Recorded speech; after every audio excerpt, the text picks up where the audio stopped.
This is all of the stuff that is going on this track. Alright, so we have got the track. This is how it looks. All of this stuff is going on, and you can see that the beginning is quite empty, but you don't really hear this in the album because it's basically just a beat. So I would just go forward on it.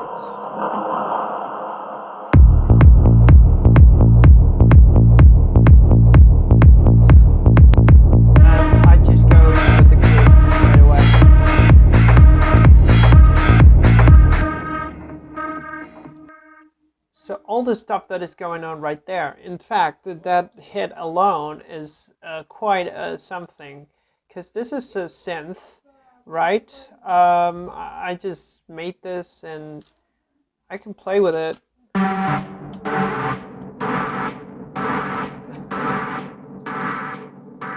The funny thing about it is that most of the character is given through effects. So if I take off these 4 effects, this is what I get.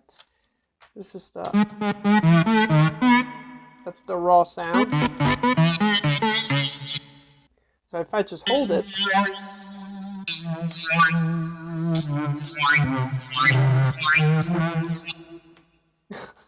just playing around.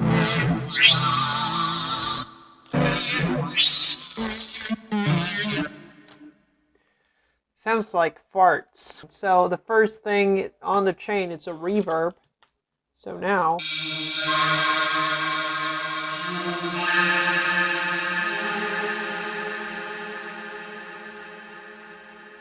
then I put a limiter on it. It's just kind of making it louder. And here's the tricky part, because this is a filter and it's working on, it has this thing called an LFO, which stands for low frequency oscillator, and with the reverb, and there's some delay on it too, like it kind of makes the thing, you see?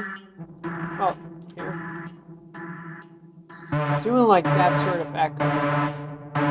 It has sort of a rhythm to it. I think this is pretty much the octave I was playing with.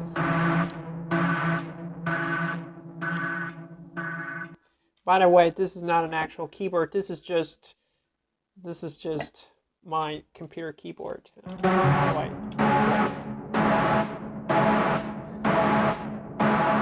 And that's just one of the sounds. Okay, so that's the first thing that it's going on, and it's kind of what now we go into the bass. This is the raw sound.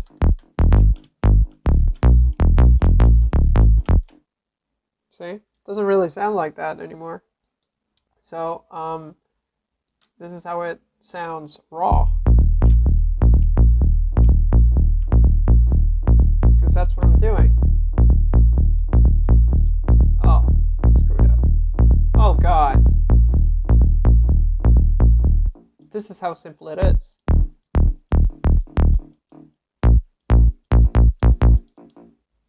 So it's just a rhythm.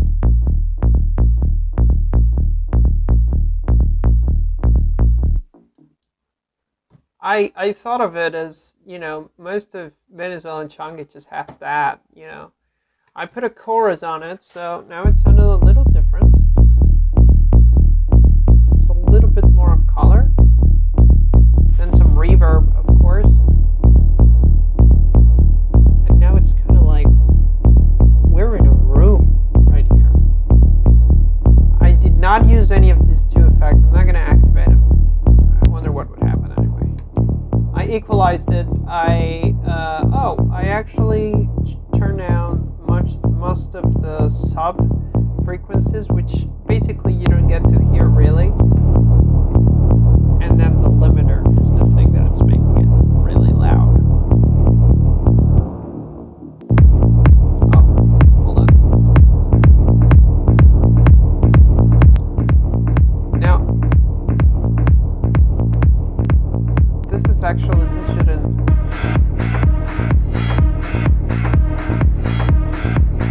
So that's the track. That's pretty much how it goes.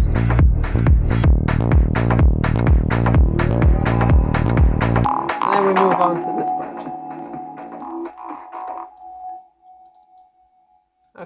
so there's this. This is another sound that I made.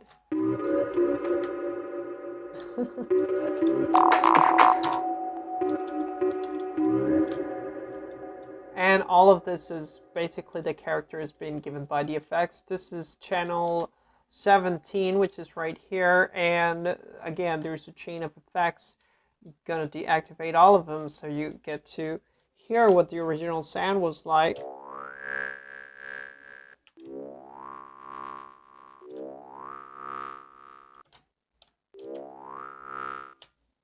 So originally, that's what it is.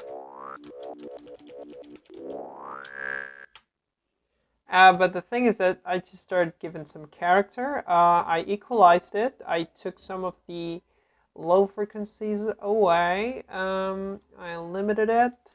This is, I wouldn't do stuff like this anymore, but this is kind of like the bliss of ignorance, that I actually accomplished something that was sort of, you know, creative, unusual, because I basically didn't know what the hell I was doing. This is like a nightmare for an engineer. Then I put some overdrive. Oh god.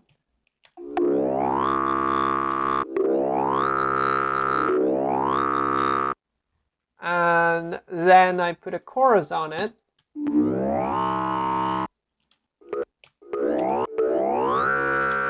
Just giving it some color. And this is most of it, I'm guessing. This is the effector, and this is something that I really like because I can sort of play with it. I don't know if I automated this. Probably I did. No, I did not automate this. So it's placed perfectly where it belongs, but I could just like move it around.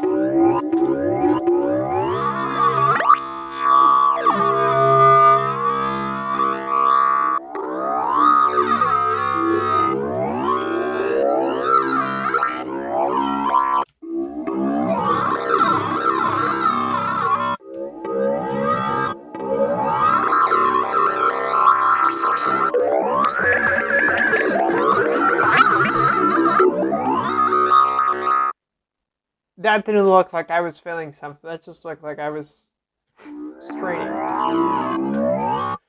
So yeah, I think it was placed pretty much here. Yeah, that sounds more like it. And then I put a reverb on it.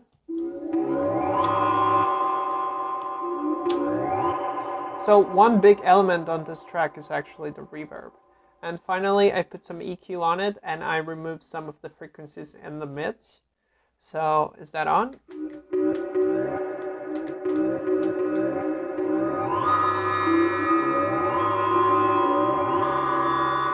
You can see that it actually sweeps in the sound, in the spectrum of sound. The sound actually goes from lower to higher octaves. It just kind of goes like. I should do it like this, right? And that's just how fascinating sound design can be.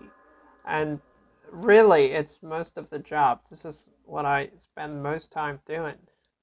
Then I have this sine waveform, which is so simple. Oh, hold on. Okay, so we have the sine over here. It's just a few effects, not much. And we have those two notes. Basically, this is the, what do you call that? Oh, Jesus. Motif is the motif. This is the motif of the song. Pretty high chords, well, high keys.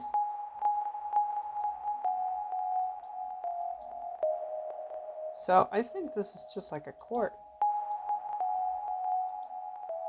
Oh, I messed up.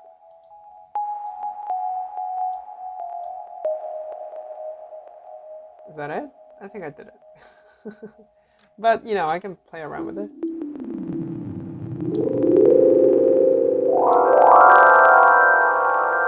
Harry Potter!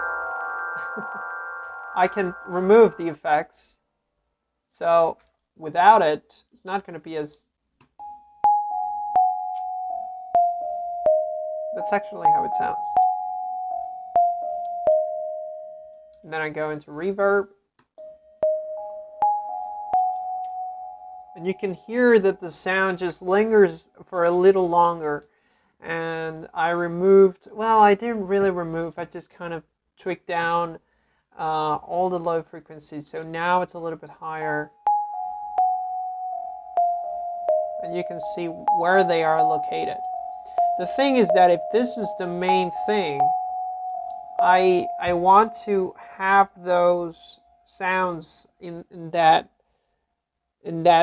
location of the spectrum, and everything else has to be, you know, surrounding it, but not on the same area, because, you know, then it just gets mudded.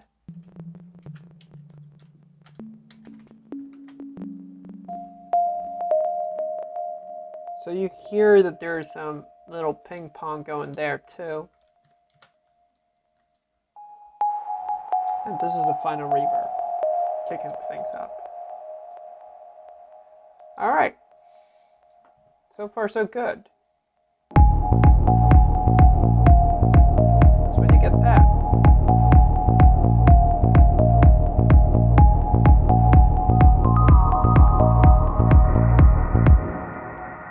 It's actually one of the most interesting things. This is going on with the Atmos as well. This is how it sounds, and this right here, these are some slide notes. So this is going from this to this. Come on, just play it.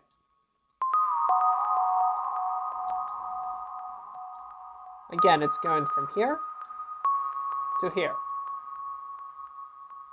And now you're going to hear it. It's so fast, you don't hear it. All right, let me try again. You see? So it kind of brings a little movement to it. And then this is where it rests.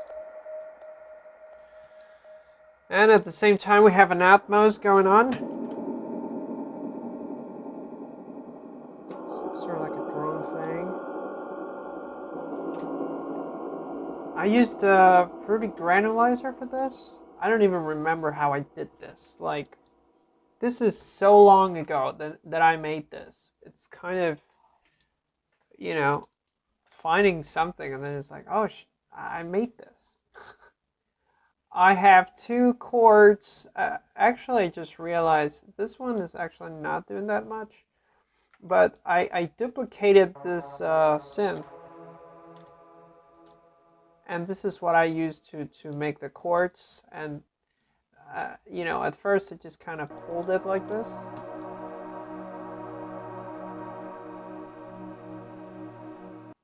And then later on, the breaks actually kind of make sense.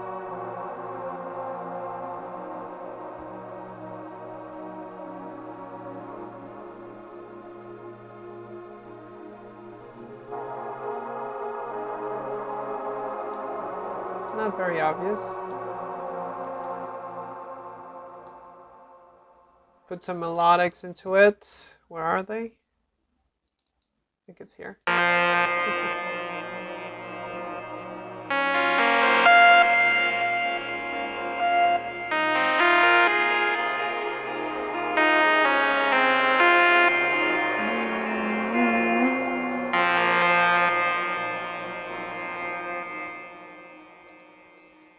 And then on the other one, it kind of breaks into a solo, I think.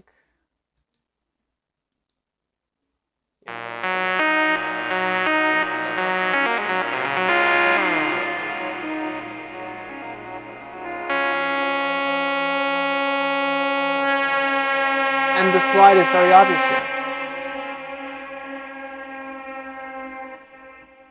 Finally, this is the climax for the song, and this is really where I was, you know, just trying to see what sounded good to me, because I wasn't convinced really. So we have already our song, and then I made a different bass line with it.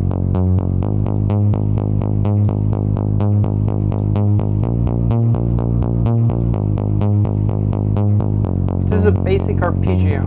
Arpeggio? Arpeggio, I think you're supposed to say. You can hear that little reverb in the end. What is this? This is from the melody from the break.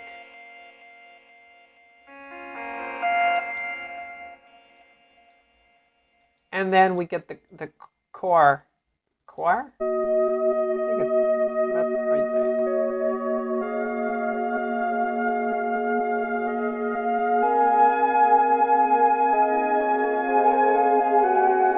It's studio.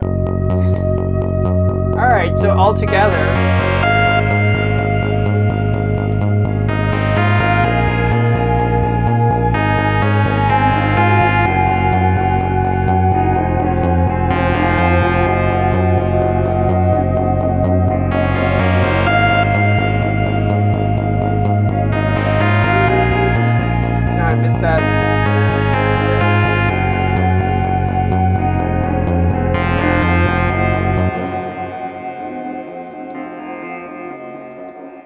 Alright, that's a little breakdown of 1999.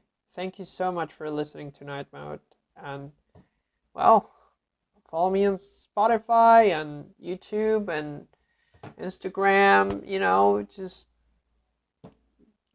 so I can keep you posted with whatever new songs I come up with.